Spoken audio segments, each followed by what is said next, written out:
साथियों अस्सलाम वालेकुम, मैं आप सभी का इस यूट्यूब चैनल में खैर मकदम करती हूँ। तो साथियों आज हम लोग क्लास 10th उर्दू दरक्सा पढ़ेंगे, ठीक है। और दरक्सा उर्दू में आज हम लोग सबक 7 पढ़ेंगे यानी लेसन 7 पढ़ेंगे, जो बहुत ज़्यादा इम्पोर्टेंट ये लेसन होने वाला है। आप लोगों के एग्ज़ाम में बहुत ज़्यादा क्वेश्चन, बहुत सारे सवालात जो हैं आप लोगों के एग्ज़ाम में इस टॉपिक से आते हैं। तो चलिए स्टार्ट करते हैं। सबक का नाम क्या है? सबक कितने हैं? सबक 7 है, ठीक है। और सबक का नाम क्या है? मज़मून। सबक का नाम क्या है? मज़मून है। सबक का नाम मज़मून है। तो मज़मून किसे कहते हैं? सबसे पहले हम लोग इसे जान लेते हैं। मज़मून को अंग्रेज़ी में ऐसे कहते हैं। मज़मून को अंग्रेज़ी में ऐसे कहते हैं और हिंदी में निबंध कहते हैं। हिंदी में क्या कहते हैं? निबंध कहते हैं। तो मज़मून का अंग्रेज़ी और हिंदी आप लोग समझ गए। मज़मून को अंग्रेज़ी में ऐसे कहते हैं और हिंदी में निबंध कहते हैं। तो मज़मून किसे कहते हैं इसे भी जान लेते हैं, ये भी एग्ज़ाम में आते हैं। तो मज़मून जो है यह एक कदीम नसरी सिन्फ़ है। कदीम मतलब होता है पुराना, नसरी सिन्फ़ मतलब होता है जिसे आम बोलचाल की तरह लिखा जाएगा, ठीक है। आम तौर पर किसी ख़ास मौजू पर जो तहरीर कलमबंद की जाए उसे अदबी इस्तिलाह में मज़मून कहते हैं। यानी मज़मून जो होता है, मज़मून जो लिखा जाता है एक ख़ास मौजू यानी ख़ास टॉपिक पे लिखा जाता है। और मज़मून जो होता है इसमें एक ही उन्वान पर बहस होती है। एक ही उन्वान का मतलब हुआ जैसे आप लोग अगर ईद पर मज़मून लिख रहे हैं तो ईद पर ही मज़मून लिखा जाना चाहिए। उसी तरह अगर दिवाली पर मज़मून लिख रहे हैं तो दिवाली पर ही लिखा जाना चाहिए। मज़मून को हिंदी में क्या कहते हैं? निबंध कहते हैं, ठीक है। और मुहर्रम पे मज़मून लिख रहे हैं तो मुहर्रम पे ही मज़मून लिखा, इसमें दूसरा कोई और टॉपिक नहीं आना चाहिए। मज़मून में जो होता है किसी एक ही उन्वान पर बहस होती है। अब जानते हैं हम लोग मज़मून जो है छोटा भी लिख सकते हैं और बड़ा भी लिख सकते हैं। तो आप लोग जो है मज़मून बड़ा और छोटा दोनों लिख सकते हैं। यानी मज़मून मुख्तसर भी लिखा जाता है, छोटा और बड़ा यानी तवील भी लिखा जाता है। यहाँ तक समझ गए। उसके बाद हम लोग जानेंगे कि आखिर मज़मून का आगाज़ यानी मज़मून लिखने का आगाज़ किस कॉलेज से हुआ। मज़मून जो है कहाँ से लिखना स्टार्ट हो गया था। तो मज़मून लिखने का आगाज़ जो है फोर्ट विलियम कॉलेज से हुआ था। कहाँ से? Fort William college. मज़मून लिखने का आगाज़ फोर्ट विलियम कॉलेज से स्टार्ट हुआ था। मज़मून लिखने का आगाज़ कहाँ से हुआ था? तो फोर्ट विलियम कॉलेज से जो है मज़मून लिखने का आगाज़ हुआ। फोर्ट विलियम कॉलेज जो है ये कहाँ है? कोलकाता में है। कहाँ है? कोलकाता में। यहाँ तक समझ गए। उसके बाद एग्ज़ाम में हमेशा उर्दू के 5 मशहूर मज़मून निगार का नाम आता है। तो उर्दू के 5 मशहूर मज़मून निगार का नाम में पहला नाम है सर सैयद अहमद ख़ान, दूसरा है मोहसिनुल मुल्क, तीसरा है मोहम्मद हुसैन आज़ाद, चौथा है अल्ताफ़ हुसैन हाली और 5वां है ख्वाजा हसन नज़ामी। तो आप लोग अच्छे से याद कर लीजिएगा। क्या है? पहला है सर सैयद अहमद ख़ान, दूसरा है मोहसिनुल मुल्क, तीसरा है मोहम्मद हुसैन आज़ाद और चौथा है अल्ताफ़ हुसैन हाली और 5वां है ख्वाजा हसन नज़ामी। तो 5 मशहूर मज़मून निगार का नाम आप लोग याद कर लीजिएगा अच्छे से। तो मज़मून क्या है, ये कैसा मतलब लिखा था, शॉर्ट लिखा जाता है या लॉन्ग लिखा था, ये सब समझ गए आप लोग। उसके बाद अब देखिए मज़मून का नाम क्या है। मज़मून का नाम है रिया। मज़मून का नाम क्या है? सबक 7 में जो है मज़मून का नाम रिया है। रिया का मतलब होता है दिखावा। रिया का मतलब क्या होता है? दिखावा। यानी जाहिर कुछ और हो और बातिन कुछ और हो। यानी प्रकट कुछ और कर रहा है कोई व्यक्ति यानी इंसान और अंदर से कुछ और हो, ठीक है। रिया मतलब समझ गए। रिया मतलब होता है दिखावा। रिया मतलब दिखावा है ना, दिखावा। यहाँ तो समझ गए। तो देखिए मज़मून रिया के मुसन्निफ़ कौन है? सर सैयद अहमद ख़ान। कौन है? सर सैयद अहमद ख़ान। तो आप लोगों के एग्ज़ाम में जब भी क्वेश्चन बनेगा तो क्वेश्चन में रहेगा कि मज़मून रिया के मुसन्निफ़ कौन है। तो ऑप्शन में जहाँ भी सर सैयद अहमद ख़ान दिखेगा टिक कर दीजिएगा। तो ये फर्स्ट सवाल बनेगा ऑब्जेक्टिव में। एक और क्वेश्चन बनता है कि सर सैयद अहमद ख़ान का कौन सा मज़मून आपके नसाब में शामिल है यानी आपकी दरक्सा बुक यानी सिलेबस में शामिल है। तो सर सैयद अहमद ख़ान का कौन सा मज़मून शामिल है? तो सर सैयद अहमद ख़ान का मज़मून रिया शामिल है, ठीक है। रिया जहाँ भी ऑप्शन में दिखेगा टिक कर दीजिएगा। एक और क्वेश्चन बनता है कि रिया क्या है? रिया एक क्या है? मज़मून है। रिया क्या है? एक मज़मून है। और एक और क्वेश्चन बनता है कि सर सैयद अहमद ख़ां कौन है, तो सर सैयद अहमद ख़ां जो है एक मज़मून निगार है। सर सैयद अहमद ख़ां कौन है, मज़मून निगार है। तो यहाँ तक आप लोग समझ गए। 3-4 सवाल जो है आप लोगों के एग्ज़ाम में क्वेश्चन में हमेशा दिखने को मिलते हैं मुसन्निफ़ से, ठीक है, यहाँ तक समझ। उसके बाद देखिए अब हम लोग पढ़ेंगे सर सैयद अहमद ख़ां की ज़िंदगी के बारे में, यानी सर सैयद अहमद ख़ां का हम लोग जो है बायोग्राफ़ी यानी जीवनी को अच्छे से जानेंगे कि सर सैयद, इससे जो है बहुत ज़्यादा क्वेश्चन सर सैयद अहमद ख़ां से एग्ज़ाम में आते हैं, जो इसके बारे में जो है सब्जेक्टिव ऑब्जेक्टिव दोनों में पूछे जाते हैं क्वेश्चन। तो सर सैयद अहमद ख़ां के बारे में हम लोग क्या क्या पढ़ेंगे, इसकी पैदाइश कब हुई थी, ये भी एग्ज़ाम में आते हैं। इनके वालिद और वालिदा का नाम क्या था, उसके बाद इन्होंने जो है कौन कौन से जो है किताब लिखे थे, इसका इंतकाल कब हुआ था, ये सारी बातें अभी हम लोग पढ़ेंगे। तो देखिए इधर बोर्ड की तरफ, तो सर सैयद अहमद ख़ां की अगर पैदाइश की बात करें, पैदाइश मतलब होता है जन्म, पैदाइश मतलब जन्म। तो इसकी पैदाइश 17 अक्टूबर कितना ईस्वी को, 17 अक्टूबर 1817 ईस्वी को, 17 अक्टूबर 1817 ईस्वी को दिल्ली के एक मुअज़्ज़िज़ घराने में पैदा हुए थे। सर सैयद अहमद ख़ां की पैदाइश कब हुई थी, तो 17 अक्टूबर 1817 ईस्वी को कहाँ पर हुआ था, दिल्ली में। कहाँ पर, दिल्ली में। दिल्ली को दिल्ली भी बोल सकते हैं, दिल्ली भी ऑप्शन में सकता है या दिल्ली भी, ठीक है। दिल्ली में एक मुअज़्ज़िज़ घराने में यानी एक इज़्ज़तदार घराने में पैदा हुए थे, ठीक है, यहाँ तो समझ गए। तो एग्ज़ाम में जब भी क्वेश्चन बनेगा तो ये रहेगा कि सर सैयद अहमद ख़ां की पैदाइश कब हुई थी, ऑब्जेक्टिव में रहेगा। तो जहाँ भी आप लोगों को 1817 दिखेगा, 17 अक्टूबर 1817 दिखेगा तो टिक कर दीजिएगा, ठीक। और कहाँ पैदा हुए थे, तो यह जो है दिल्ली में पैदा हुए थे, दिल्ली में। कहाँ पर, दिल्ली में, यहाँ तक समझ। उसके बाद देखिए सर सैयद अहमद ख़ां के जो बारे में बताया गया है, सर सैयद अहमद ख़ां के वालिद और वालिदा का नाम क्या था, यानी सर सैयद अहमद ख़ां के फादर और मदर का नाम क्या था, यानी माँ बाप का नाम क्या था। तो सर सैयद अहमद ख़ां के अगर देखिए वालिद और वालिदा की जगह एग्ज़ाम में जो है वालिदैन भी रह सकता है, क्या रह सकता है, वालिदैन। तो सर सैयद अहमद ख़ां के वालिद और वालिदा का नाम क्या था, वालिद का नाम था मीर मोहम्मद मुत्तकी, वालिद का नाम क्या था, वालिद का नाम था मीर मोहम्मद मुत्तकी, और वालिदा का नाम था अज़ीज़ुन निसाए बेगम, वालिदा का नाम क्या था, अज़ीज़ुन निसाए बेगम। तो सर सैयद अहमद ख़ां के वालिद का नाम क्या था, मीर मोहम्मद मुत्तकी। आप मतलब मीर मोहम्मद मुत्तकी को जो है मीर मुत्तकी भी बोल सकते हैं, क्या बोल सकते हैं, मीर मुत्तकी। और वालिदा यानी माँ का नाम क्या था, अज़ीज़ुन निसाए बेगम। एग्ज़ाम में ये भी आता है कि सर सैयद अहमद ख़ां की जो है तालीम व तरबियत, यानी तालीम व तरबियत मतलब था शिक्षा दीक्षा, किसके ज़ेर साया में हुई।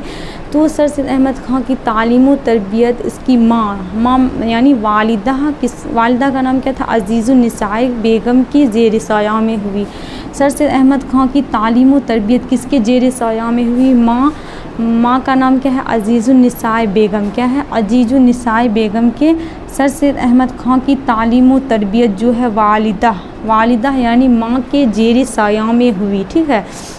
सर सैयद अहमद ख़ां के वालिद का नाम मीर मोहम्मद मुत्तकी था और वालिदा का नाम अज़ीज़ुन निसाए बेगम था।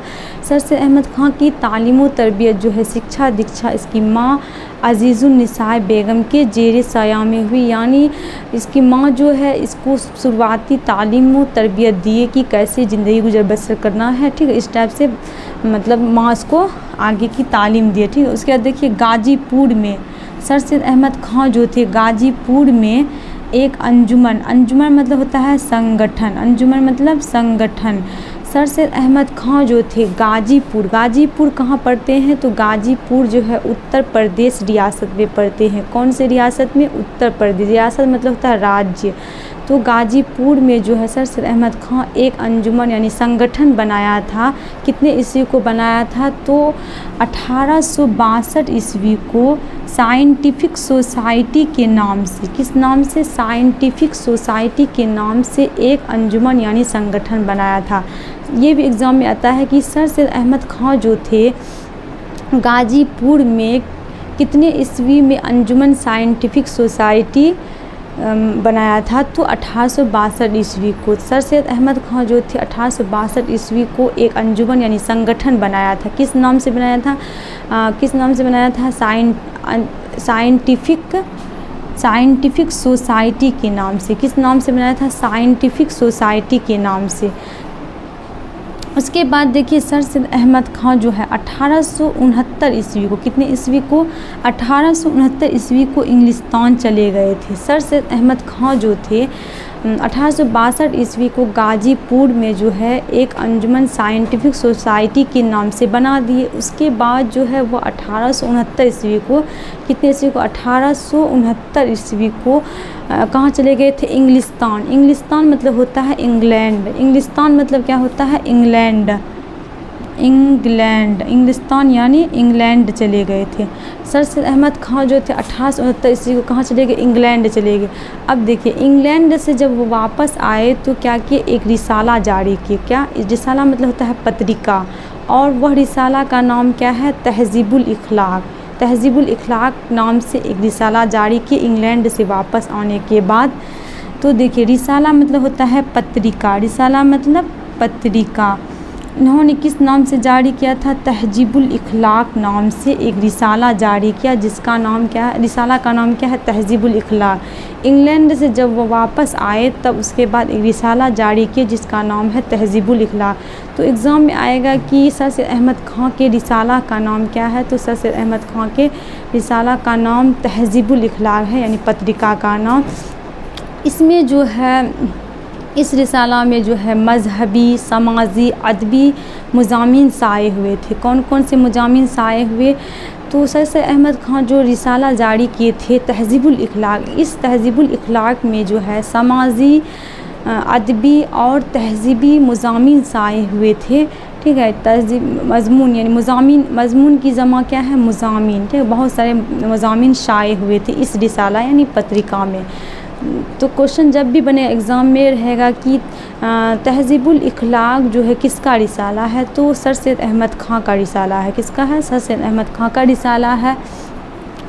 1878 ईस्वी को Mohammedan Anglo Oriental College, sir Syed Ahmad Khan जो थे 1878 ईस्वी को, कितने ईस्वी? 1878 ईस्वी को एक स्कूल खोला था जिसका नाम क्या था? जिसका नाम था मोहम्मडन एंग्लो ओरिएंटल कॉलेज। जिसका नाम क्या था? Mohammedan Anglo Oriental college. बाद में यह स्कूल का नाम बदल गया, तो वह नाम रखा गया अलीगढ़ मुस्लिम यूनिवर्सिटी। क्या नाम रखा गया? बाद में इस स्कूल का नाम बदल कर क्या रखा गया था? इस कॉलेज का नाम या स्कूल का नाम, तो 1920 ईस्वी में इस स्कूल का नाम बदलकर क्या रखा गया? अलीगढ़ मुस्लिम यूनिवर्सिटी। क्या रखा गया? अलीगढ़ मुस्लिम यूनिवर्सिटी। 1920 ईस्वी में जो है मोहम्मडन एंग्लो ओरिएंटल कॉलेज का नाम बदलकर ये अलीगढ़ मुस्लिम यूनिवर्सिटी के नाम में बदल गया। ठीक है, तो अलीगढ़ मुस्लिम यूनिवर्सिटी को शॉर्ट में हम लोग क्या बोलते हैं? AMU। क्या बोलते हैं? AMU। ठीक है, उसके बाद देखिए सर सैयद अहमद खां जब 1878 ईस्वी को स्कूल खोला था, कौन सा school? Mohammedan Anglo Oriental college के नाम से, तब इसे 1878 ईस्वी को ही सर का खिताब मिला था। क्या मिला था? 1878 ईस्वी को ही सर सैयद अहमद खां को सर का खिताब मिला था। खिताब मतलब होता है जो बादशाह या हुकूमत मतलब होता है सरकार, बादशाह या हुकूमत के तरफ से जो एजाज़ी नाम दिए जाते हैं उसे ही क्या कहते हैं? खिताब कहते हैं। यानी 1878 ईस्वी को सर सैयद अहमद खां को जो है बादशाह या हुकूमत की तरफ से सर का खिताब मिला था। कौन सा खिताब मिला था? ये भी एग्ज़ाम में आता है कि सर का खिताब सर सैयद अहमद खां को कब मिला था? तो सर का खिताब सर सैयद अहमद खां को 1878 ईस्वी को मिला था। जब इसे सर का खिताब मिला सर सैयद अहमद खां को, तो पहले इसका नाम, खिताब मिलने से पहले, खिताब जब नहीं मिले थे तो इसका नाम था सैयद अहमद खां। क्या नाम था? सैयद अहमद खां। उसके बाद जब इसे 1878 ईस्वी को सर का खिताब मिला तब इसका नाम में क्या आ गया, सर सैयद अहमद ख़ान। यानी जब इसे सर का खिताब मिला तब इसका नाम जो नाम का हिस्सा बन गया था। सर जब खिताब मिले थे तो सर सैयद अहमद ख़ान का जो है नाम का एक हिस्सा बन गया। पहले इसका नाम था सैयद अहमद ख़ान, जब उसमें सर आकर जुड़ गए तो सर सैयद अहमद ख़ान ये कहलाने लगे। ठीक है, उसके बाद देखिए इसके किताब का नाम बहुत ज़्यादा एग्ज़ाम में आपके आते हैं कि सर सैयद अहमद ख़ान के 2 किताब का नाम बताइए। 2 किताब का नाम ही आपके बुक में भी दिया है और बहुत ज़्यादा फेमस किताब है। देखिए कौन कौन है। तो पहला है असारिल सनादीद और दूसरा है असबाब बगावत हिंद। सर सैयद अहमद ख़ान की किताब का नाम क्या है, असारिल सनादीद। क्या है, पहला है असारिल सनादीद और दूसरा है असबाब बगावत हिंद। दूसरा क्या है, असबाब बगावत हिंद। तो जब भी मतलब ऑब्जेक्टिव में अगर रहेगा तो असारिल सनादीद किताब के मुसन्निफ़ कौन हैं, तो सर सैयद अहमद ख़ान, इस टाइप से क्वेश्चन आएगा। या रहेगा असबाब बगावत हिंद किसकी किताब है, तो असबाब बगावत हिंद। दूसरा क्वेश्चन रहेगा असबाब बगावत हिंद किसकी किताब है, तो सर सैयद अहमद ख़ान की किताब है। 2 किताब बहुत ज़्यादा मशहूर है, आप लोग दोनों किताब का नाम याद रखिएगा। इसका इंतकाल कब हुआ था, इसका इंतकाल के बारे में बताया जा रहा है कि 27 मार्च 1898 ईस्वी को अलीगढ़ मुस्लिम यूनिवर्सिटी में हुआ था। सर सैयद अहमद ख़ान का जो इंतकाल हुआ था 27 मार्च 1898 ईस्वी को, कितने ईस्वी को, 27 मार्च 1898 ईस्वी। इंतकाल मतलब होता है मृत्यु।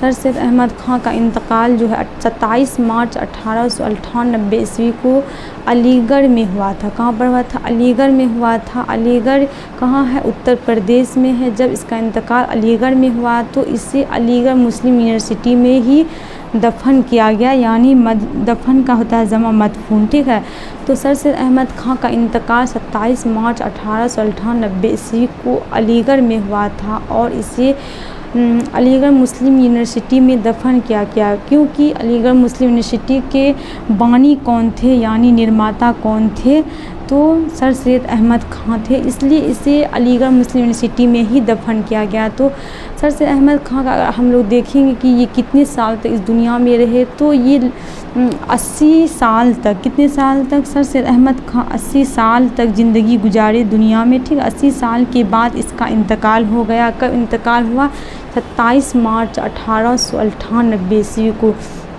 तो आप लोग जो है सर सैयद अहमद ख़ान की ज़िंदगी को अच्छे से समझ गए होंगे। अब देखिए किताब में कौन कौन से क्वेश्चन सर सैयद अहमद ख़ान से बनते हैं। तो पहला क्वेश्चन है मुख्तसर तरीन सवालात। क्या है, मुख्तसर तरीन सवालात मतलब होता है अति लघु उत्तरीय प्रश्न। तो पहला क्वेश्चन आप लोगों की किताब में है सर सैयद अहमद ख़ान के बारे में कि सर सैयद अहमद ख़ान की पैदाइश कब हुई। तो अभी बता दिए सर सैयद अहमद ख़ान की पैदाइश कब हुई थी, तो 17 अक्टूबर 1817 ईस्वी को हुई थी, ये बना लीजिएगा। उसके बाद 2 नंबर क्वेश्चन है सर सैयद अहमद ख़ान की वालिदा का नाम क्या था। सर सैयद अहमद ख़ान की वालिदा, वालिदा मतलब होता है माँ, माँ का नाम क्या था, तो अजीज़ुन निसाई बेगम। अभी बताए हैं क्या, अजीज़ुन निसाई बेगम, यहाँ से उतार लीजिएगा। उसके बाद 3 नंबर का क्वेश्चन बन रहा है आप लोगों का बुक में, सर सैयद अहमद ख़ान की वफ़ात कब हुई थी। तो सर सैयद अहमद ख़ान की वफ़ात बता चुके हैं अभी। सर सैयद अहमद ख़ान की वफ़ात 27 मार्च 1898 ईस्वी को हुआ था। ठीक है, यहाँ तो समझ गए। उसके बाद 4 नंबर क्वेश्चन है मुख्तसर तरीन सवालात में, सर सैयद अहमद ख़ान का कौन सा मज़मून आपके नसाब में शामिल है। तो सर सैयद अहमद ख़ान का कौन सा मज़मून है, रिया, रिया मज़मून आपके नसाब में यानी सिलेबस में शामिल है।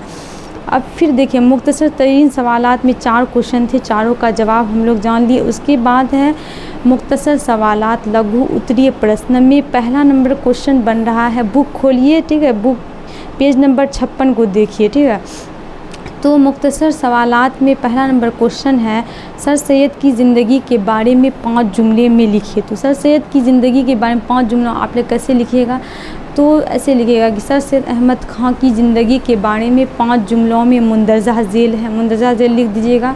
उसके बाद फर्स्ट नंबर में लिखिएगा कि सर सैयद, पहला जुमला लिखिएगा पॉइंट में लिखिएगा। ठीक है, पॉइंट में नंबर 1 मान लिए लिखिएगा कि पॉइंट में सर सैयद अहमद ख़ान की पैदाइश जो हुई थी 17 अक्टूबर 17 ईस्वी को 17 अक्टूबर 1817 ईस्वी को दिल्ली के एक मस्जिद घराने में हुई थी। एक जुमला हो गया। दूसरा जुमला लिखिएगा कि सर सैयद अहमद ख़ान के वालिद का नाम मीर मोहम्मद मुत्तकी और वालिदा का नाम अज़ीज़ुन्निसा बेगम था। 2 जुमला हो गया। उसके बाद तीसरा जुमला लिखिएगा कि सर सैयद अहमद ख़ान की तालीम व तरबियत उसकी माँ अज़ीज़ुन्निसा बेगम के ज़ेर साया में हुई। 3 जुमला हो गया। और 4 नंबर का जुमला लिखिएगा आप लोग कि सर सैयद अहमद ख़ान जो थे इन्होंने 1878 ईस्वी को एक स्कूल खोला था जिसका नाम था मोहम्मदन एंग्लो ओरिएंटल कॉलेज।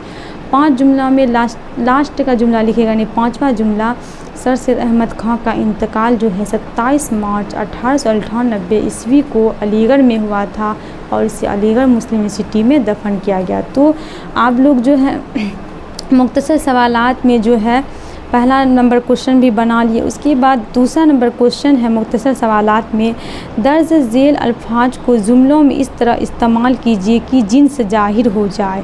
पहला नंबर है मोती। मोती क्या है? मोती मुजक्कर है। मोती क्या है? मोती मुजक्कर। तो मोती का जुमला बनाइएगा मोती चमकता है। उसके बाद 2 नंबर में है किताब। किताब क्या है? किताब जो है मुअन्नस है। किताब का बनाइएगा किताब नई है, किताब पुरानी है। उसके बाद 3 नंबर में है वक्त। वक्त क्या है? मुज़क्कर है। वक्त का बनाइएगा वक्त निकल गया। 4 नंबर में है नाम। नाम क्या है? नाम जो है मुज़क्कर है। नाम, आपका नाम क्या है? इस टाइप से बनाइएगा। कलम। कलम क्या है? कलम जो है यह मुअन्नस है। कलम मेरी है, कलम नई है। ठीक है, तो आप लोग कलम का भी बना लीजिएगा। तो 2 मुख्तसर सवालात में 2 नंबर का क्वेश्चन भी बता दिए। तीसरा क्वेश्चन है मुख्तसर सवालात में मज़मून के बारे में 5 जुमलों में बताइए। मज़मून के बारे में 5 जुमले लिखे। तो मज़मून के अभी बता चुके हैं, फिर से बता दूँ। पहला जुमला लिखिएगा तो आंसर इस टाइप से लिखिएगा कि मज़मून के बारे में 5 जुमलों में 5 जुमला में मुंदरजा झेल है। पहला जुमला लिखिएगा मज़मून जो है यह एक कदीम नस्री सिन्फ़ है। उसके बाद दूसरा जुमला आप लोग लिखिएगा कि मज़मून के बारे में 5 जुमला बोल रहा है ना, तो पहला हो गया मज़मून एक कदीम नस्री सिन्फ़ है। दूसरा लिखिएगा आम तौर पर किसी ख़ास मौजू पर जो तहरीर कलमबंद की जाए उसे अदबी इस्तिलाह में मज़मून कहते हैं। 2 जुमला हो गया। उसके बाद तीसरा जुमला लिखिएगा आप लोग मज़मून मुख्तसर और तवील दोनों लिखा जाता है। और चौथा जुमला आप लोग लिखिएगा मज़मून में जो है किसी एक ही उन्वान पर बहस होती है। और 5वां जुमला लास्ट जुमला लिखिएगा कि मज़मून जो है यह मज़मून लिखने का आगाज़ यानी शुरुआत जो है फोर्ट विलियम कॉलेज से हुआ था। तो आप लोगों को अभी जो है हम मुख्तसर तरीन सवालात और मुख्तसर सवालात सभी बताए हैं और जितने भी मतलब अभी पढ़ाए हैं बोर्ड पे, तो सारा क्वेश्चन उसी से बन रहा है और एग्ज़ाम में भी यही सब क्वेश्चन आएगा। आप लोग अच्छे से याद कर लीजिएगा और स्क्रीनशॉट लेना चाहते हैं तो ले लीजिए।